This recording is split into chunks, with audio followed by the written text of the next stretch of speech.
What's up, everybody? Cowboy C3. Um, Tonight, and it's been requested by a few people that we have the age-long debate about Dak Prescott and is he the right guy for the Dallas Cowboys? There's a lot of questions, comments, concerns, and it's been that way since he came in the league in 2016. But we'll talk about that. We'll talk about a little bit of Cowboy news. There's some positive Cowboy news that happened today that was pretty good.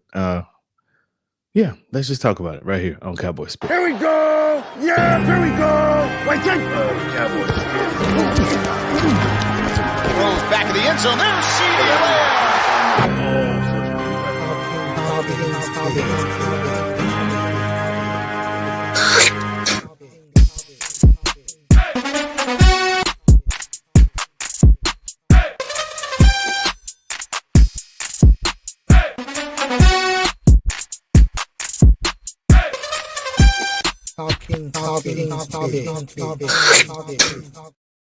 What's going on, everybody? Cowboy C3.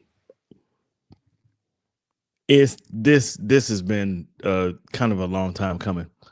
I've been asked to do this a few times, just because, and it's mostly from people that are questioning why I'm a Dak Prescott fan, and I'll get into it in a minute. I'm not a Dak Prescott fan. First of all, I'm a Cowboy fan, and that's the most important thing to me, is that the Cowboys win. And I want the person that's best, gives the Cowboys the best opportunity to win. But first, in Cowboy news, congratulations to Brandon Aubrey, Tyler Smith, Micah Parsons, Cavante Turpin, and CD Lamb for making the Pro Bowl. Congratulations. Well deserved. All five players had really good years. Cavante Turpin had an excellent year. CD Lamb had an excellent year. Didn't even matter who was throwing the ball to do. Dude came out 1,000 yards.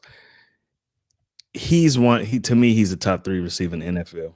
It's hard to say how he's not. Cavante Turpin, probably the best return man in the league. Brandon Aubrey is definitely a top 2 kick in the league. Tyron Smith is definitely a top 3 guard in the NFL. Would probably be a top 3 tackle in the NFL if they ever decided to switch him to tackle permanently. And Micah Parsons is just Micah Parsons. He's a freak of nature. He's dominant player. He's always going to be that. And salute to all 5. Ezekiel Elliott was cut to yesterday. Jerry said that he released him so he could have the opportunity to catch on with a playoff team and maybe make a playoff run. All right. Well, I'll touch on that more once we get into this next topic, because there's a correlation between running backs and quarterbacks that I think a lot of people kind of overlook, right? And it's not people's fault that they overlook it. Most people just break down things like, yeah, he's a good quarterback, or yeah, he's a good running back, and they never really kind of correlate the two, because if you have a good quarterback and a good running back in the same backfield, your team is probably pretty good, and I'll point that out in a second. Zeke has the opportunity to catch on somewhere else. The whole Zeke thing was kind of weird anyway and it all started at the beginning of the year. But anyway, we're just going to the next topic because that's the only way we can talk about it. So, the great Dak debate. There are a lot of people in Cowboy Nation that they don't mind Dak Prescott being the quarterback of the Dallas Cowboys. And you have to go back to the very beginning of even how Dak got this job, right? Because he wasn't supposed to get it. Dak Prescott was not supposed to be the quarterback of the Dallas Cowboys. Dak Prescott was literally supposed to be more of a project, right? He was supposed to be a guy that you draft in the 4th round, you develop him into being the quarterback of the Dallas Cowboys, possibly.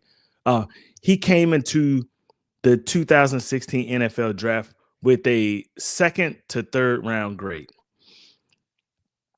he had a phenomenal 2016 year in college. I remember watching him play. I remember so the week before Texas A&M beat Alabama in Alabama, and that's when Johnny Manziel went absolutely bananas on Alabama. Basically just throwing the ball up to Mike Evans, and Mike Evans was making fantastic catches, and Alabama beat him. And I want to say A&M moved up to like number 3 in the nation. Well, what it did, well, actually, I think they moved up to like number 2 or number 1 in the nation. And Mississippi State had beat some good teams, and they were like number 4 in the nation. So it put a 1 versus 4 matchup the next week, and nobody really, paid attention to the game because it was Mississippi State. And I remember watching them that day, and Dak Prescott went bananas on A&M. I mean, he went crazy on A&M, throwing the ball, running the ball. He was doing everything, and they beat A&M, and they moved up to number 1 in the nation. And I was like, damn, that dude's pretty good. You know what I mean? He's not terrible. He wasn't great, right? He had a great game, but you went and looked at his statistics throughout college. He was pretty good. You know what I mean? Like, but he was in the SEC. This was the first time Mississippi State had ever even really made a push to in the SEC, and they weren't a big name. They weren't Notre Dame. Excuse me. They weren't Alabama. I got Notre Dame on the brain. Notre Dame played a phenomenal game against Georgia, the SEC team. I was trying to say, congratulations to Notre Dame. Congratulations to all the semifinals. Did you guys realize that each conference champion that had a bye week in the college football playoffs, they all lost? They all lost. Kind of crazy. But, that's how football goes. So anyway, watch Dak play against A&M, and I was like, man, he's pretty decent. And then I remember going into the draft, right? Well, they ended up losing the game at the end of the season, which kind of knocked them out. It knocked them out of the SEC championship game. And I remember they played in a pretty big bowl game. They got a pretty decent bowl game, and they won. And, Dak did pretty good in that game. And, during the workouts and everything leading up into the draft, he had pretty good workouts. And then you go into a couple of weeks before the draft, he goes to a party in Louisiana, gets in trouble, right? Gets in a fight, got knocked out in the fight, got knocked out in the fight, jumped in his car, left the scene, and ended up getting a DUI. That dropped him down to the 4th round, and the Cowboys selected him. Now, I remember talking to my dad, rest in peace, Dad.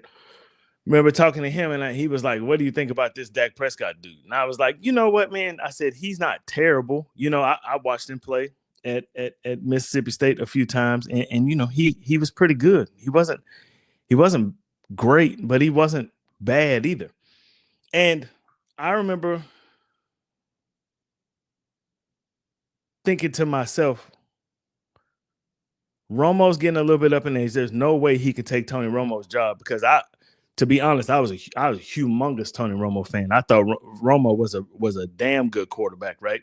I like the way he kept plays alive. I like the way he took chances. You know what I mean? He threw 50-50 balls to Dez. He made a living doing that.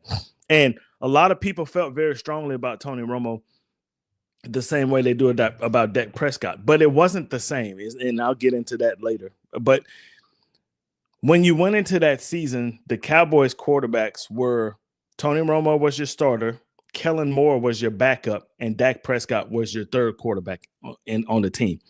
And there was another guy. His last name was Lemons. I can't remember his first name, but he was the 4th quarterback in camp. And there was kind of a battle between those two on who was going to be the third quarterback. And Dak ended up, being that guy.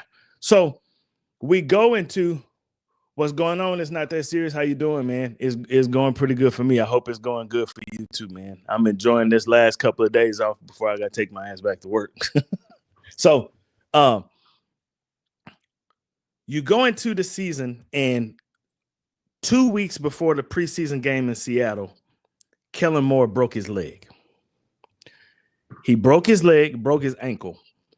And it was just something that happened, in practice. They were in training camp at Oxnard, broke his ankle. And, took him off the field on a stretcher. It was kind of a bad look, man. And I was like, damn. So Dak Prescott goes into this backup role.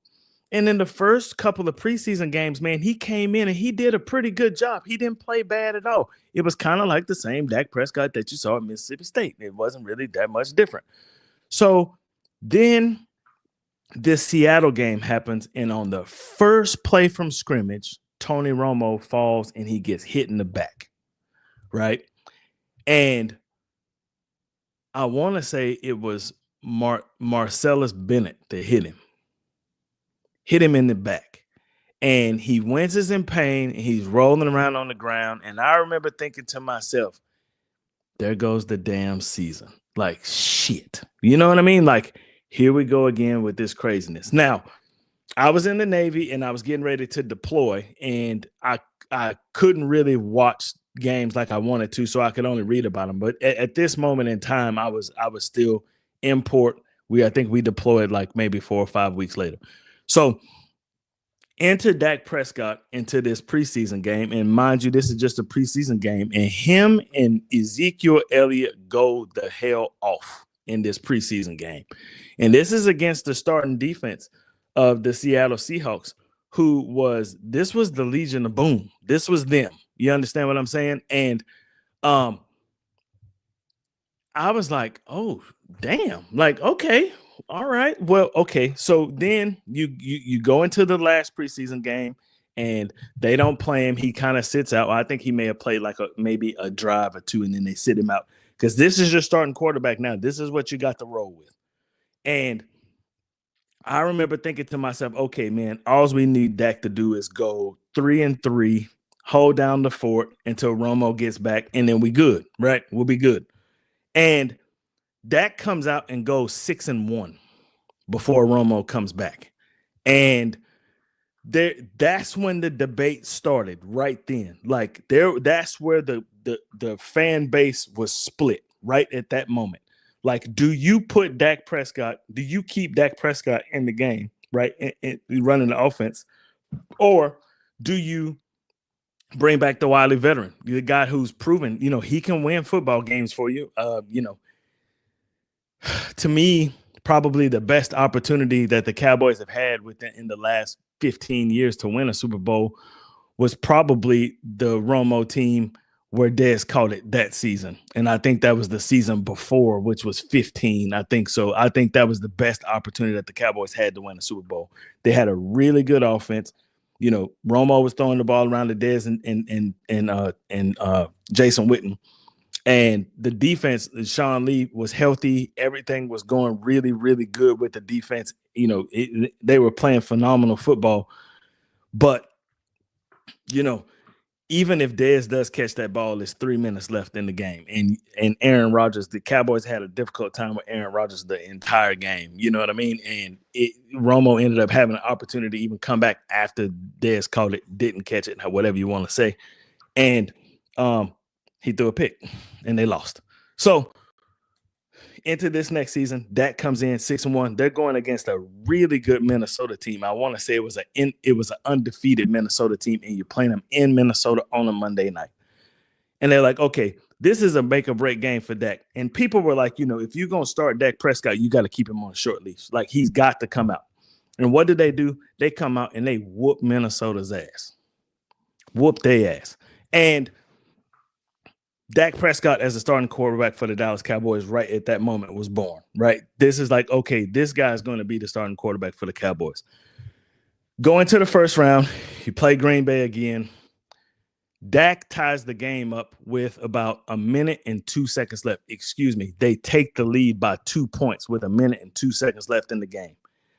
Aaron Rodgers completes an impossible pass on third down, 53-yard field goal. Mason Crosby hits it. Cowboys lose in the first round of the playoffs to Green Bay Packers, right? So that was in 2016. Dak goes for 3,667 yards, 23 touchdowns, 4 interceptions, 104.9 QBR, right? The next year, it was a little bit more of a difficult season. It was like, what do you call it? The sophomore slump, right? They didn't do that great. It was 3,324 yards, 22 touchdowns, 13 interceptions, 86.6% QBR. Now, things started to happen in that season where people were like, okay, like this guy is not the answer for this football team. They're not that good. Dak is not that good. And it's like, damn, man, like the dude is only in his second year, right? And then you start comparing numbers to Tony Romo, right? And you figure out Tony Romo's second season was almost identically that type of season. And you try to I guess you try to think about, well, why all this hate for Dak Prescott? He's not supposed to be here, for one, right? And then for two, right, he's a 4th-round draft pick. You got him for cheap, right? He's not costing you any money. And then you go on and in his third year, he goes for 3,885 yards, 22 touchdowns, 8 interceptions, and a 96.9% QBR, right? And you're like, okay, like he's improving, he's getting better. So you fast forward to 19, 4,902 yards, 30 touchdowns, 11 interceptions, 99.7% QBR. And you're like, all right, man. So now this is the year where they lose to the Rams in the playoffs. They beat Seattle, which was Seattle was a very good football team. Going to play the Rams, the eventual Super Bowl champions, right? Well, excuse me, Super Bowl. They didn't win the Super Bowl. Super Bowl runner-ups. I'm sorry. They go in NFC representative into the Super Bowl. They go into the Rams game. You got Amari Cooper the year before that, and the reason you got Amari Cooper is because your receiving core was trash that year, right? And Zeke was going through his troubles where he had the girl in college where it was supposedly that they had some interactions that weren't wanted, right? We'll say it that way. It was a whole lot of things that were going on. He ended up getting suspended, I think, for 6 games or something like that. And Dak's production dropped. So in that 19 season, they come and they get Amari Cooper. They get him, like, I think the 4th game of the season, they trade for Amari Cooper, and you trade a 1st-round pick for it. And you're like, damn, man, Amari Cooper wasn't that good for the Raiders. He comes in, and him and Dak develop this connection, and it's pretty good, right? And they do well.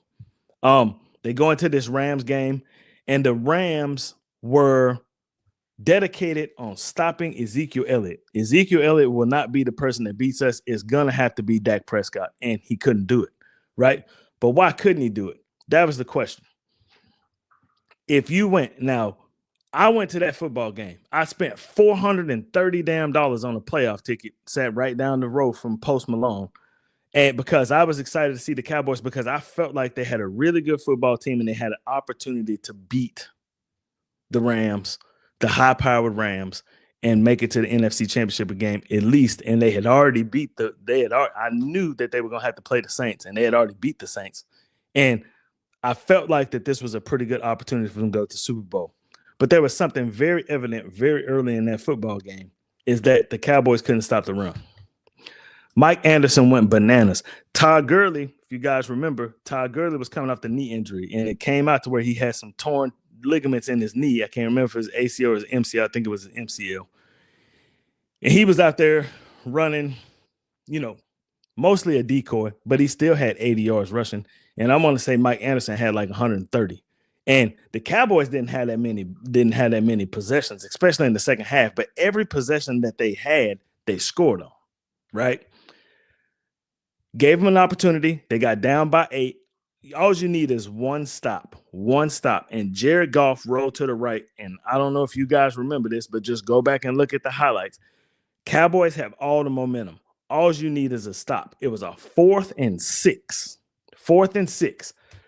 Rams decided to go for it because it was right at midfield. It was kind of in that no man's land where you can't kick a field goal. You don't want to punt. You want to keep the ball and try to keep that hot offense off the field because Dak has started to catch fire.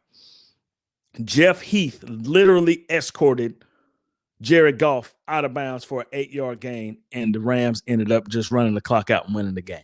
Now, at that moment is when the media stuff about Dak Prescott started to happen. He can't lead a team to victory. He can't do this. He can't do that, right?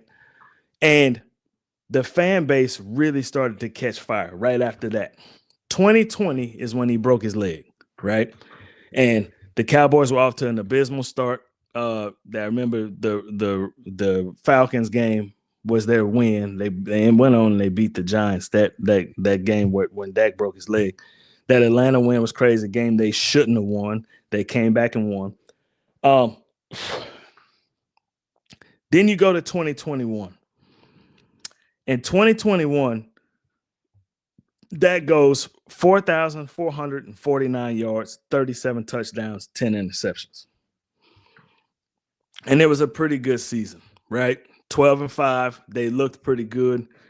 You go into the playoffs and you have to play San Francisco, right? You got to play Frisco. And Frisco coming in hot. Phenomenal football team, well-coached football team. They do things well. Discipline in every way, shape, and fashion that you can think of for a football team. Kyle Shanahan had them boys rolling. And they come in here, and this was the year where Dak slid, right? And they couldn't get the playoff at the end of the game. Now, everybody was all over that play. Dak is an idiot. Dak can't do this. Dak can't do that. When you have an opportunity, Dak Prescott will not come through in the clutch. But take a look at the game. What happened during the game, right? There's things that lead up to that slide. The Cowboys should have won that game early in the game, right? An NFL record, 17 penalties in a football game that I amassed for 173 yards in penalties in a football game. 173. The two penalties that I remember the most, and I remember them the most because they were so odd, right? Randy Gregory had two defensive holding penalties on third downs on run plays. How in the hell do you get defensive holding on a run play, right? What he was doing was the guard would pull, and they were running him because he was the lightweight defensive end, right? They were running him, and all he was doing is that guard that was pulling, he was tackling that guard to give everybody else an opportunity to stop the run. And you can't do that. Just take on the block, right? Are you going to get blown up? Sure, you might get blown up. The guard probably outweighed Randy Gregory because Randy Gregory on a great day weighed 250 pounds. He tall as hell. He's about 6'6", but he's only about 250 pounds, right? Every single time the Cowboys got a drive going, it was a holding penalty. Every time that would back them up behind the sticks. Every time. That's undisciplined football play. That's not on your quarterback. That's coaching, right? That's what that is. That is undisciplined football, and they led the league in penalties that year. I mean, by far, they led the league. Them and the Raiders every year, they back and forth, 1 and 2 with penalties. You're like, okay, I understand that. However, Dak had opportunities to win the football game, and they couldn't do it. Agreed. I agree 100%. I'm not sitting here saying that Dak Prescott is a perfect quarterback because Dak does some shit sometimes that makes me scratch my head. And I'm like, what the hell are you thinking? But then you start to go back. Okay, you go to the next year. You beat Seattle in the playoffs again, and you end up going to San Francisco to that crappy Levi Stadium. Whatever, I'm trying to be politically correct on here. You end up going in there the next year, and this was a season where Dak goes for 2,860 yards, 23 touchdowns, but he threw 15 interceptions. Cooper Rush had come in and gone 4-1 as the starter, right? Because Dak missed 5 weeks with a broken thumb. He goes in and goes 4-1 as the starter. And everybody, this is when it starts like Dak's not that good. Cooper Rush is just as good as he is. But then you start to break down the offense again, and you're like, okay, man, well, maybe Cooper Rush, Cooper Rush was averaging 186 yards passing the game. The Cowboys were averaging 238 yards rushing per football game in each one of Cooper Rush's victories. They got to the Eagles where he had to face a team that was really going to play him tough, and he threw 3 first-half interceptions. Now, you're like, okay, they are not the same. Dak comes back in, probably came back too early. He had a broken right thumb. He had a screw in the knuckle of his thumb that acted as the joint, right? And he comes out, and you can tell from the very beginning that everything is starting to sail. Everything is sailing on him. Passes are sailing on him. The offense is more dynamic for sure, but he's throwing a lot of interceptions, a lot. And you like, damn, man, what gives, right? Then you start to break it down. Out of the 15 interceptions that he threw, 9 of the interceptions that he threw was throwing passes to Michael Gallup. 9 of them. And that's an interesting number. And it's the same route that he's throwing the passes on. The same route that you see Brandon Cooks running today, the 10-yard curl, is the same route that Michael Gallup was running when he would throw these interceptions. The same exact route. So you start to kind of break things down again. And this was my 2025 resolution for myself. I will not get into conversations with Cowboy fans that don't understand the game of football. I'm not going to do that. Not anymore. Because I've been kicked off Facebook too many times. I get in conversations with these people in these Facebook groups, man, and they just get pissed off at me because it makes sense, everything I'm saying. And I guess it's something that people have never thought of. But like I said, I understand the football. I understand the game of football, right? And I understand what it takes to have an organization that's going to win Super Bowls. And the Cowboys don't have that. They just don't. And it doesn't have anything to do with the quarterback. There, you could take any quarterback, and I'm kind of jumping ahead of myself, so I'll save that for later. 2023 season, you go in that 2022 season, excuse me. I thought the Cowboys had a really good opportunity to do some damage in that season too. You had to finally get that San Francisco monkey off your back. You got an opportunity to do that right now. You have an opportunity to get it off your back. And in the first quarter of that football game, it seemed like that's exactly what they were going to do. They had absolutely no problem moving the football, and they were playing excellent defense, right? Then the Tony Pollard injury happened. Tony Pollard got tackled by Tavarius Ward. It was one of those hip drop tackles that's banned now. You can't do that anymore. Where the running back is running, you come up beside him and you drop all of your weight. You just sit down on the back of his legs, and it broke his ankle, right? Now, once that happened, it seemed like the entire Cowboy offense just went flat. It went dead, and they couldn't do anything, right?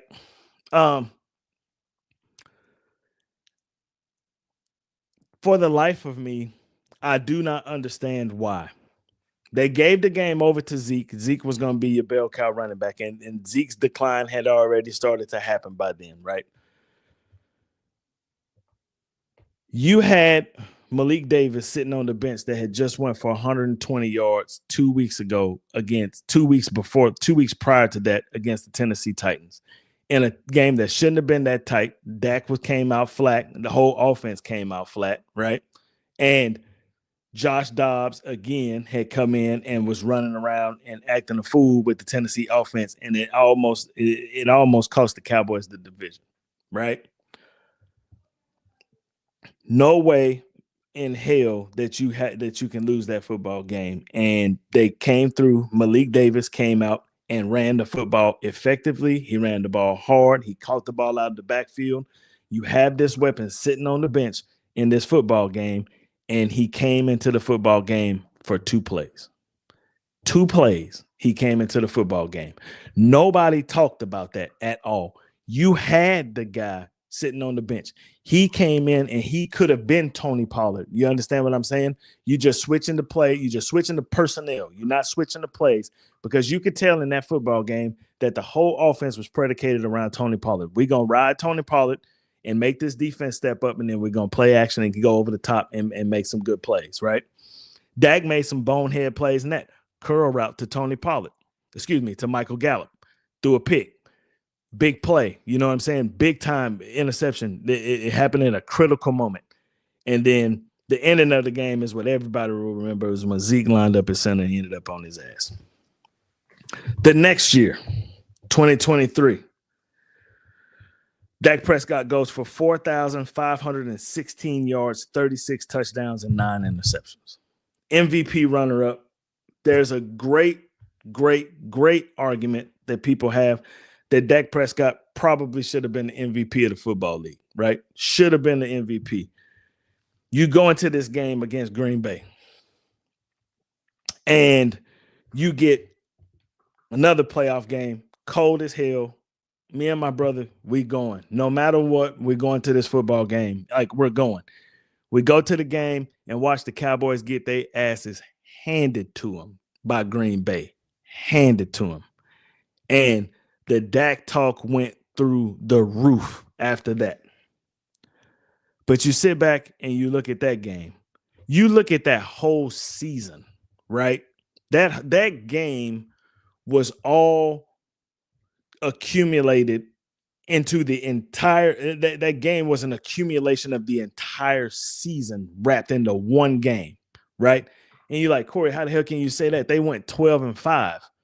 Well, week 3, if you guys remember, against Arizona, you learned one thing real fast about the Dallas Cowboys. They could not stop the run. They couldn't stop the run at all. At all. James Conner looked like a high school bell cow against the Cowboys in Arizona. And you like, wait a minute, how the hell did they lose to Arizona? Because they couldn't stop the run. That was further amplified later on in the season when they went to Buffalo and you couldn't throw the ball, because Buffalo came out and scored 17 points in the first half running the football, right? They just ran the football and they beat you on special teams, and they scored 17 points, and the score was 17-0 going into the half. By the time halftime ended and went into the third quarter, it was a damn downpour. Now you can't throw the ball. Now you got to run the ball, and you got to stop the run. And they couldn't do either one of them. Couldn't do it, right?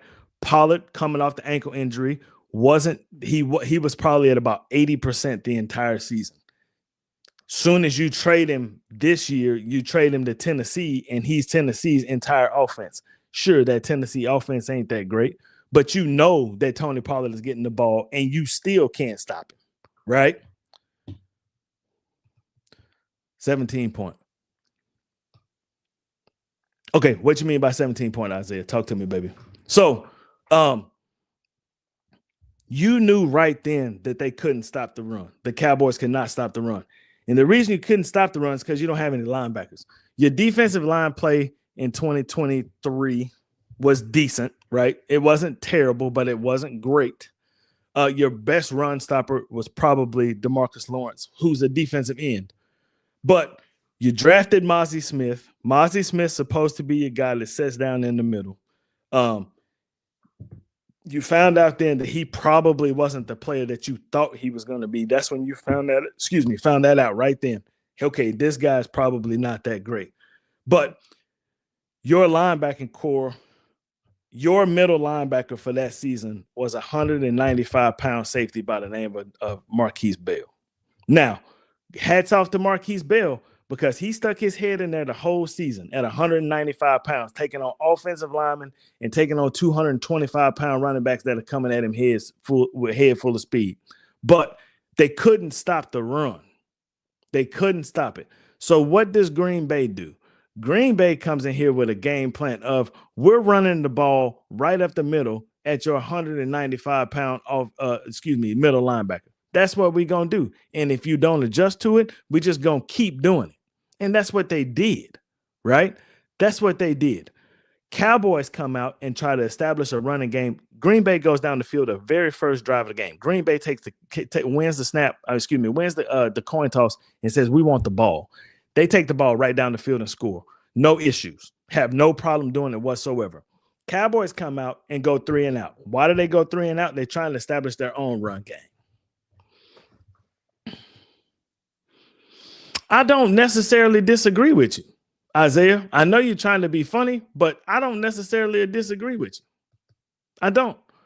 So you come out and they go 3 and out, right? Second drive, they do the exact same thing, run the damn football right down their throat and go up 14-0. Now you're like, oh shit, here we go. Dak Prescott, he has some major flaws in his game. And his biggest flaw that he has is when the Cowboys get behind, Dak Prescott would try to throw a 14-point touchdown in one play, and it's impossible. You can't do that. They only count for 6. What's funny, Isaiah? I'm confused. I'm not understanding what you're saying. So he comes out, second drive, throws an interception to Jair. Can't even remember his last name. On a play to Brandon Cooks on the slant where it probably was pass interference. It was questionable, right? He was kind of draped over his back, kind of looked like a good play, but he definitely got there early, right? Picks the ball off. And at this point, right now, you're like, okay, offense is kind of in a rut. We need this defense to stand up and do some things to get us back in this football game. Right up the middle, Aaron Jones again. Now you're down 21-0. Now the route is on. It's on now, right? Next drive, Dak comes out. CeeDee Lamb is obviously not very happy with the situation that's going on right now. He's not happy with it at all. And you can see it. He's one of those type of people that wears his emotions on his sleeve. You can see it all over his face. Dak tries to get him the ball on a slant, ends up being a pick 6. Now you're down 28-0. And now the route is on, right? And they end up kind of making a run for it in the second half. But you're like, wait a minute, man. It's crazy. So you're going, okay, Nat Young is a real Cowboy. Not even sure what that means. So now you're realizing that you have serious issues with this football team, and particularly you have serious issues with the offense. And why do you have issues with the offense? Why is this all of a sudden a problem? This is the number one offense throughout the regular season for the last 3 years in a row. They went 1, 2, and 1. Excuse me. This is your offense. And then when you get to the playoffs, you cannot beat these teams. You can't beat good football teams. Why is that? Is it your quarterback? What is it? Right? Well, you start to really break things down and you start to look at the opponents that the Cowboys are playing, right? San Francisco, Kyle Shanahan. Green Bay, Matt LaFleur, their head coach.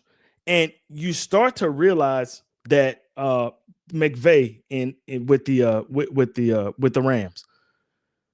You start to realize that the Cowboys are just simply out-coached in all of these football games, yet you want your quarterback to overcome that.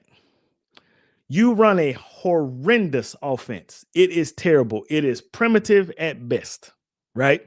And the only way that this offense works is if you have a running game. That is the only way that it works. So when you come into a football game against a football team that is solid, that is well-rounded, and is not one-dimensional, right? And you have coaching staffs that come out, they see what you're going to do. Better yet, they know what you're going to do, and they adjust to what you're going to do. They know that you're not going to make those type of adjustments. They know you're not, because your coaching staff is not capable of making those type of adjustments, right? Mike McCarthy is a phenomenal coach. He was a phenomenal coach in Green Bay for one season. This dude won 1 Super Bowl with a prime Aaron Rodgers. Just let that sink in. 1 Super Bowl with a prime Aaron Rodgers. Since that, in a year after that season, he got fired. He got fired. You've had opportunities to have fantastic head coaches in this program, on this in this organization that could definitely get you over the top. Sure, it is your quarterback has his flaws. He's a people pleaser. He's a people pleaser. He wants to make everybody on the roster happy, particularly on the offense. He tries to spread the ball around. Some days it's just not your day. It's just not your day. If CeeDee Lamb is double covered, we're going to have to get other people involved in this offense. And then once they get involved in the offense and we shift it over, CeeDee Lamb, you might not catch passes to the third or fourth quarter. It's just how it is. But Dak will try to squeeze him in the ball, and it normally ends up being an interception. That's what it normally ends up being, right? So you have to get over that. I will give you a perfect example of how an organization with a star player like this should be run. It's the Dallas Mavericks and Luka Doncic. Exact same thing. You have a player in Luka that everybody here in this city loves and adores. They love Luka. Luka comes in every season. He comes in fat, he comes in out of shape, and he plays no defense. None whatsoever. Luka will score 40 points a game, but he'll give up 42. That's a net average of -2, right? But he's all over SportsCenter. He's all over everything. Luka is a phenomenal basketball player. How is he a phenomenal basketball player? He's not a complete basketball player. He don't play defense. But the people in Dallas love him. So what do the Mavericks do? They go and build a team around him that kind of will hide the fact, right? Hide the fact that he's not that great on defense. You can't push him to the lane because they got 2 7-foot towers down there that'll knock your shit into the first row, right? Kyrie Irving came in and is the veteran. He is the leader of the basketball team. Luka is the one that will take all the limelight, right? But everybody around him does the dirty work, right? Dak does not have a big arm. A lot of people will tell you that he's not accurate, but the dude throws for 68% every season. But then they're like, oh, wait a minute, it's dink and dunk. He's throwing for almost 5,000. He threw for almost 5,000 yards last year. So you can't use that. He's throwing for 4,000, right around 4,000 yards every season, right? You have to have a run game. You have to have more than one receiver. But if you look at every single good quarterback in the NFL, they all have these things that I'm talking about. They do. They have a winning coaching staff.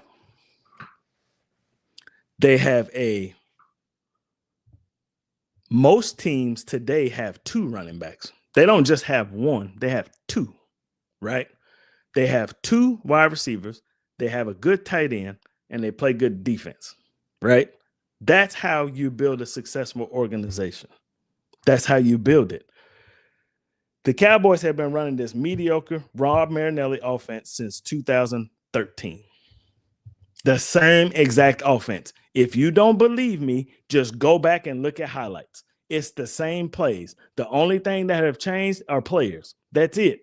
The same deep crossing route that Dez Bryant was running is the same deep crossing route that CeeDee Lamb runs. All you did was change 88s. That's it. That's all you did. You run a primitive offense, right? Everything has to be perfect in order for this offense to work. And when it's not perfect, you blame Dak Prescott. And that's crazy to me. Crazy. Because it's not always going to be perfect. It's not. And when you get to the playoffs, right? And that's why I say all the time on this show, when you take the checkerboard and put it away and you bring out the chessboard, the Cowboys are not going to win those battles. They're not. They're not going to win those battles. So will Dak Prescott ever win a Super Bowl here in Dallas? Probably not. Probably not. Would any quarterback come into this organization and win a Super Bowl? No. No.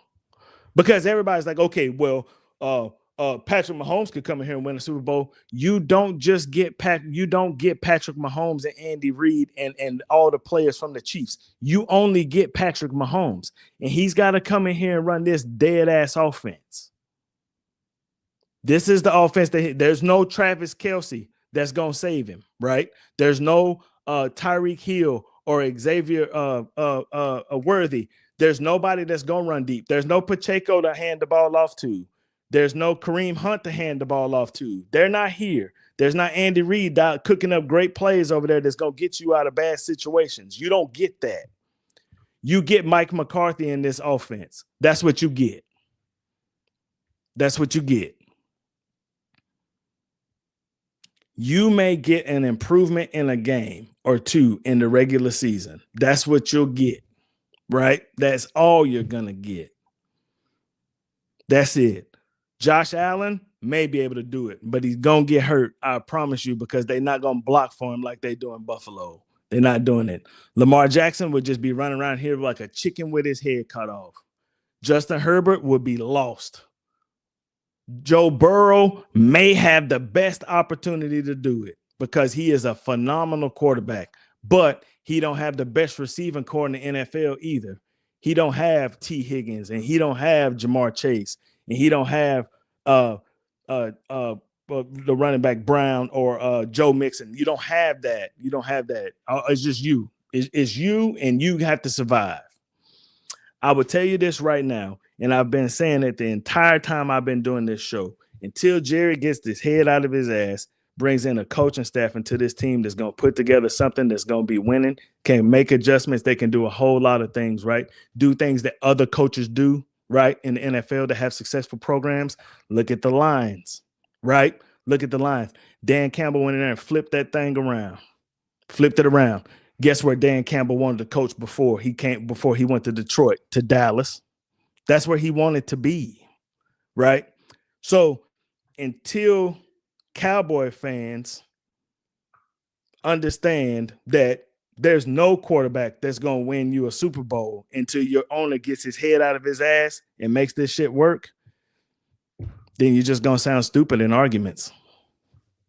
That's the bottom line. Until this organization makes a change in the top of the organization, and you get a general manager in here, and you get a head coach that's allowed to hire his entire coaching staff, right? His entire coaching staff, nothing will ever change. It's not going to change. And that is disappointing. It is. It's disappointing. Now, hopefully, this season opens some eyes up at the top of the Cowboy organization. I hope it does. You went into this season to fail, right? There was an article written, there was an interview done by, and I don't even like to talk about the major sports stations and their little interviews. I don't even really talk about them because they don't talk about anything really. Dan Orlovsky said that there's not a quarterback in the NFL that is set up for failure like Dak Prescott. And he's right. He's right. Dak is set up to fail. Definitely in 2024. And if anybody thought anything different, you were just being naive. You were. This team came in, they were bad at best. You could tell that in training camp. They were bad, right? Your best receiver in training camp was Billy Joe Johnson, who ain't even on the roster. You had opportunities to fix it, though. You should have signed Dak and CeeDee Lamb early in the offseason so you had money for free agency. Open up $28.8 million in salary cap space when you signed the both of them. And then they both would have restructured their contracts just to come in, just so you have some opportunities to grab some free agents. Dak does it every year.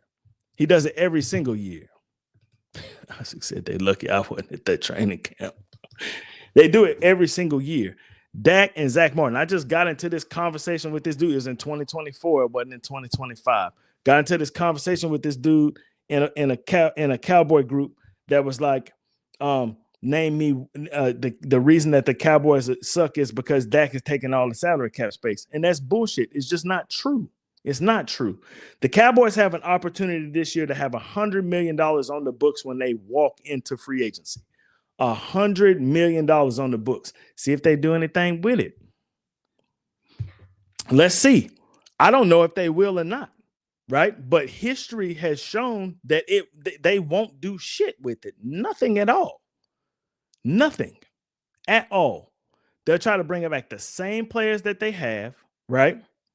And then try to make it with the same coaching staff. They'll do everything because I truly and honestly believe that Mike McCarthy and this coaching staff will be back. I truly and honestly believe that. Why? Because the reason that the Cowboys won't bring in a coach like Dan Campbell, because I promise you, Dan Campbell was like, I'm hungry. I want to be the Cowboys coach. I want to do this. I want to do that. And Jerry sat back and thought about it and was like, you're not finna take my thunder, big dog. Not gonna happen. Look at the coaches that they brought in here. The one time that you had a coach that was pretty decent and he came in here and won with a bad team other than Jimmy, right? But after Jimmy, post Jimmy, the only other coach that you've had that was even worth a damn was Bill Parcells. And he took a horrendous Cowboy team that with Quincy Carter at quarterback, took him to the playoffs, probably should have beat the Panthers, right? And you fired him the year after that. You fired him, right? Because he wanted control of the organization. Jerry's not giving anybody the control of the organization, right? He is going to put his thumb on top of this thing from now on till he's gone. Will it get better with Steven? I don't know. I doubt it. I hope so, but I doubt it, right? I seriously doubt it. But until the Cowboys fix what's going on in this organization, right, you're not going to win. It's not going to happen. And it's disappointing as hell to understand that, right? There's 30 years of evidence to support every single thing that I've said tonight. Everything. 30 years of evidence.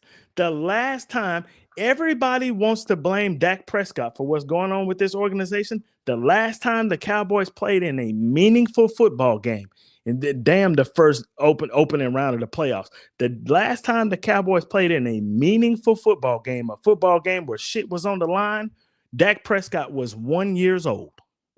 One. He was 1 year old. Let that sink in. I have gone to college, had a military career, and retired from the military, right? And the Cowboys still have not played in a meaningful football game. They haven't, and they won't. They won't until shit changes in the upper chain of command of the Dallas Cowboys. Period. So you can blame Dak Prescott all you want to. Cool. That's your prerogative. But the truth, the facts show you that until this organization changes the way that they do shit, the blame goes to Jerry's ass. That's who you should blame. And people refuse to do it. People refuse to do it. And that's sad. It really is. It's sad because it doesn't like your quarterback is going to have bad games. He's going to have things that happen. And you've got all you have all these star-studded rosters, year after year, except with the exception of this year. I don't know what the hell happened this year. But year after year after year, right? You have these star-studded rosters that you get into these playoff games and they don't do shit. Why? Because they're not the coaching staff is not ready to do shit. They're not capable of doing shit. They're not capable of coming up with game plans to win those types of games. They are not capable of making adjustments in order for you to win these types of games, right? You got players running around just looking lost. They have no idea what's going on. They wasn't looking like that 2 or 3 weeks ago when they scored 47 points and had 450 yards passing and 136 yards rushing and only gave up 15 points. They didn't look like that, right? At all. Why? It's the same team, right? Why are they looking so different? It's because they're not prepared. The game plan is shit. The game plan is shit. It is shit. The whole game plan is shit. It is. Just like in Green Bay, the game plan was shit. It wasn't going to work. And then you made no adjustments to make it work. You could have easily put Sam Williams at defensive end and moved Micah Parsons to linebacker to keep them from running the ball up the middle. And the whole Green Bay game plan would have changed. Ask Jordan Love. He was on Micah Parsons' podcast. He said our game plan was to run at your 195-pound linebacker, and y'all never changed, so we didn't stop doing it. It is what it is, man. So you are going to get a certain level of hatred if you're the Dallas Cowboy quarterback. That's going to happen. But the level of hatred that Dak Prescott gets is kind of absurd. It's actually kind of funny, to be honest, because Dak don't get in no trouble. He don't come out. His answers are too generic for the media. Like, you can tell, right? Isaiah, the last time I watched the Cowboys play a meaningful football game, which is a Super Bowl, right? Or NFC championship game leading up to a Super Bowl, I was in the 8th grade. 8th grade.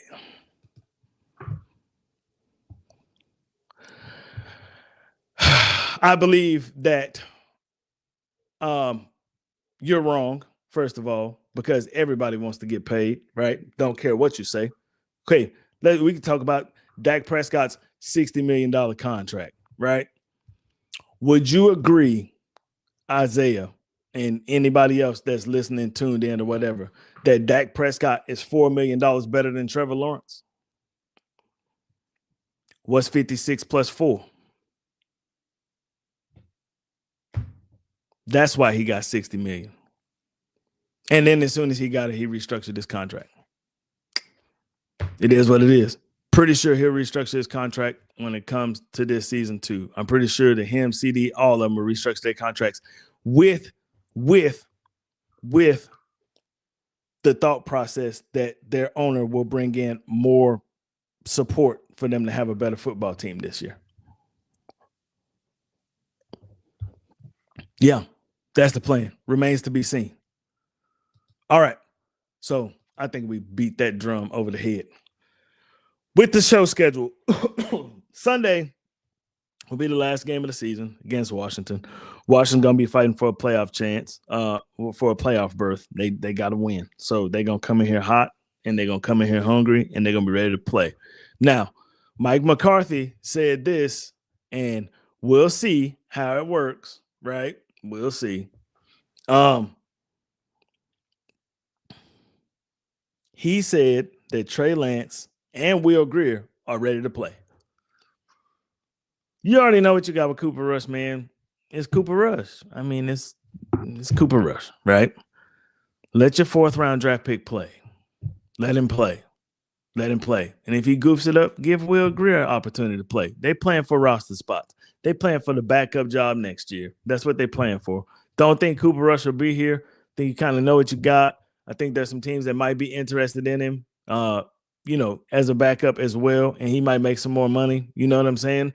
But, let Trey Lance play. Let Will Grier play. Let's just see what they got. Trey Lance is your 4th round draft pick this season. He's your 4th round draft pick. You don't have a 4th round draft pick next season either, because Mingo is your 4th round draft pick. So might as well let his ass play too. You got him early. So, hopefully they can come out and do something positive. So what we'll do is we'll do keys to the game and all that stuff on Saturday. Right after the game, we'll come on. I'll be a little bit late after the game this time. I've been invited by some Commanders football team Redskins fans to go to a little I can't even believe I agreed to that shit now that I think about it. But shout out to the Littles. Been knowing them since elementary school.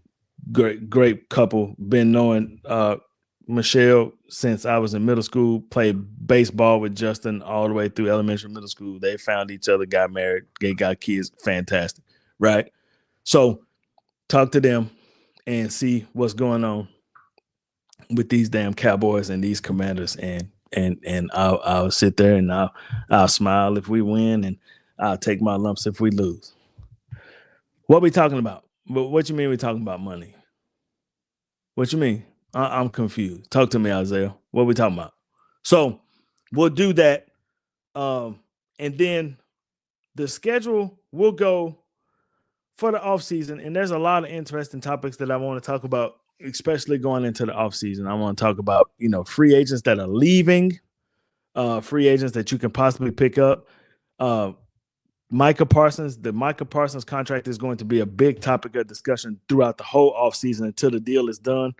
Will they get that deal done? Do you think that, he may walk? He may, there's there's 31 other teams in the NFL that would love to have a Micah Parsons, right? Do you think Micah Parsons is worth the money that he's probably going to ask for? He has come out straight up and said that he will take less money to play to be a Dallas Cowboy, and that's a phenomenal thing to say.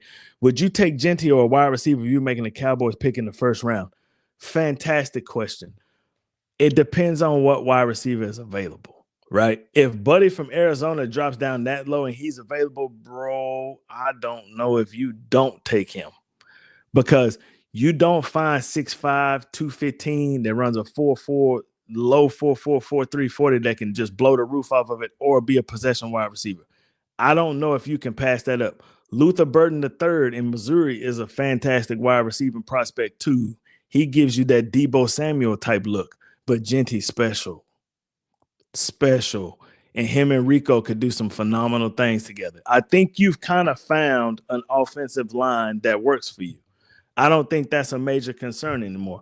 I don't have a problem with TJ Bass, and I don't have a problem with Brock Hoffman either. They both hungry and they want to play football. Zach Martin, he's at the end of his career. You know what I'm saying? I like the young guys. I think Tyler Guyton will be better. I think this is a learning curve for him. He's changing positions. He's doing a whole lot of things, right? But he's learning. Terrence Steele, I found it odd that he started playing a whole lot better as soon as his right guard came out, which was Zach Martin. I just think Zach Martin was hurt and they were trying to overcompensate and they were just letting a lot of things loose. But Brock Hoffman has kind of sewed that up. TJ Bass has come in. Maybe you try him at left tackle. I don't know, right? But I think you have a good problem with your offensive line now that you done let some of these younger cats play. But you got to tackle receiver and you got to tackle running back. You can't run Rico into the ground. You're gonna get him hurt, and then you're gonna have nothing, right? And the guy that you thought was going to be your bell cow running back, and the reason that you didn't even draft a running back in the draft, he ain't even on the team no more. He got cut the other day. So you have to tackle those positions. You have to. I think you could fix wide receiver and free agency, right? Because we'll talk about that more. There's some good free agent wide receivers that are coming out, and you can get a running back like Genty. You can. Would you also look at Turpin's replacement? Jacob DeJesus from UNLV can flip the field position for you in the special teams. Now, okay. Turpin's contract is not up until 2026. But if Turpin keeps on as the best return / special teams player in the league the way that he's been for these last couple of years, you're going to have to pay him some money, right? I would try to keep Turpin around if I was the Cowboys. I would, because he flips field position right now. And he can help out the wide receiver if you give him the opportunity. And I mean viable opportunities, right? Don't line him up at wide receiver against the number one cornerback at 160 pounds and run him on a fly route. That's not what I'm saying. Run him in the slot and design plays that gets him open, gets him in space where he can be dangerous, right? But you have to have an offensive coordinator with an offensive mindset like that to do that. So I don't know if I would draft somebody like DeJesus to replace Turpin as a special teams player, right? Because there's kick returners all over the place. There's more areas of concern that I think that the Cowboys have, particularly at safety, right? Safety is a major concern because Malik Hooker is trash. Just to put it out there, just put it out in the space. Malik Hooker is trash. Donovan Wilson is a cover. He's a liability in coverage at times, right?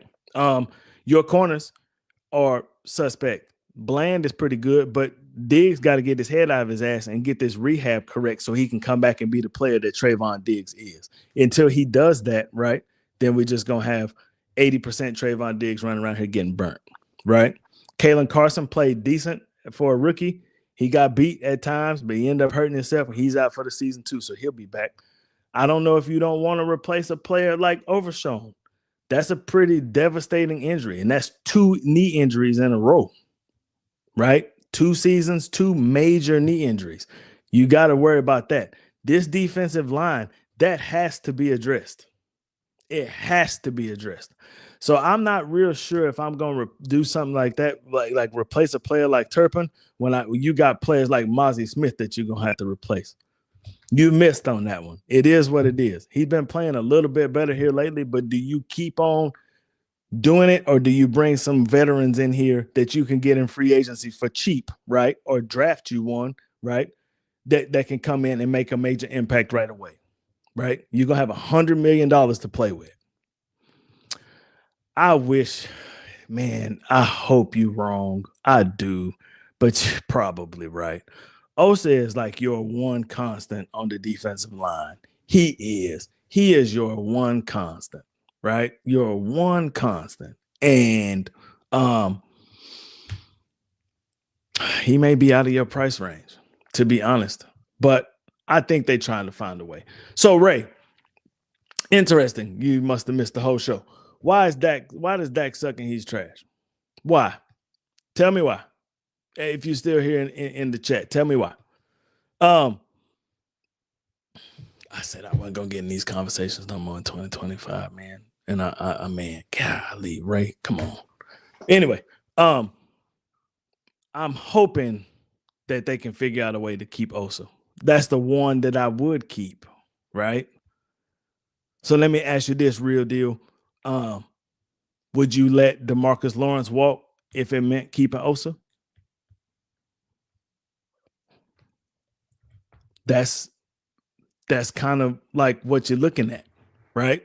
It's something like that, because to keep Osa Odigizua the way he's been playing, in order to keep him, you're gonna have to pay, and you're gonna have to sign Micah Parsons, and you looking at anywhere from 25 to 30 million a year, right? Somewhere in that price range. You're gonna have guys restructure. You do clear up a lot of space if Zach Martin retires. That's a lot of money that you clear up. But DeMarcus Lawrence makes a whole lot of money. He makes a whole lot of money. And if he was willing to restructure, right, I would do the exact same thing, Daryl. I would keep Osa Odigizua. If DeMarcus Lawrence is not willing to restructure, I would keep Osa Odigizua and let DeMarcus Lawrence walk. I would, because Sam Williams will be back next year. Marshawn Nealon has not played bad at all, as long as he's healthy. And he's a big body. 6'6", 285, play defensive end. He can clog up the lanes. He can do a lot of different things. As long as when he's healthy, he's around the football. It's tough. It is tough. But, Jerry is self-proclaimed the best GM in football, and he's the only one that can fucking do this shit out of the words out of his mouth. So hopefully he proves us all wrong and actually does it.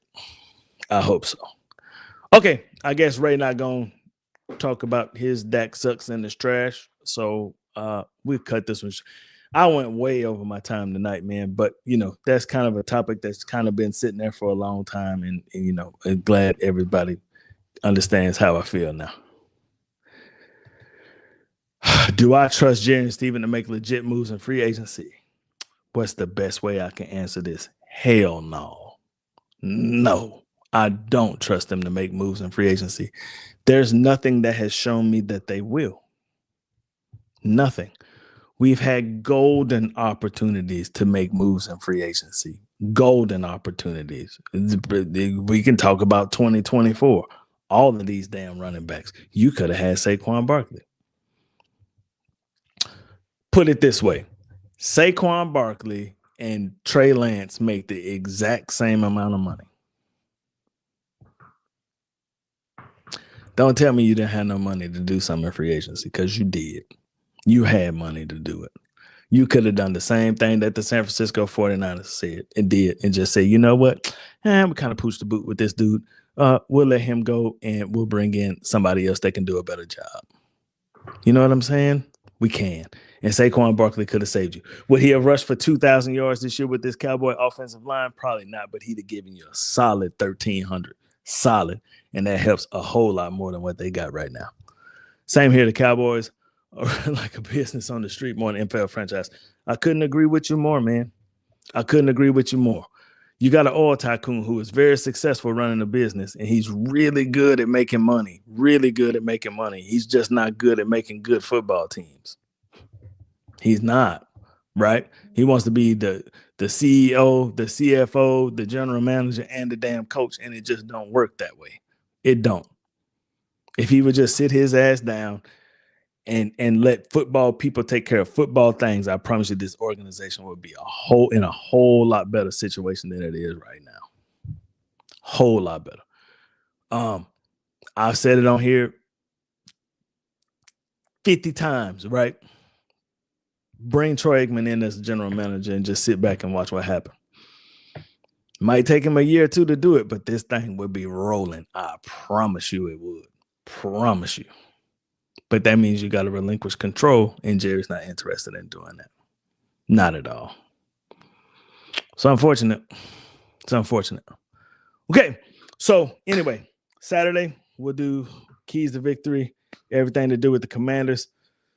Hungry football team. They're going to be coming here looking for a win because they're trying to go to the playoffs, baby. And then Sunday, we'll be on live after the game. And then, the season will be over. And to be honest with you, I don't know how you guys feel, but I'm ready for this thing to be over. Let's just start over. Let's just start it over and try something new. Hopefully we try something new. We'll see.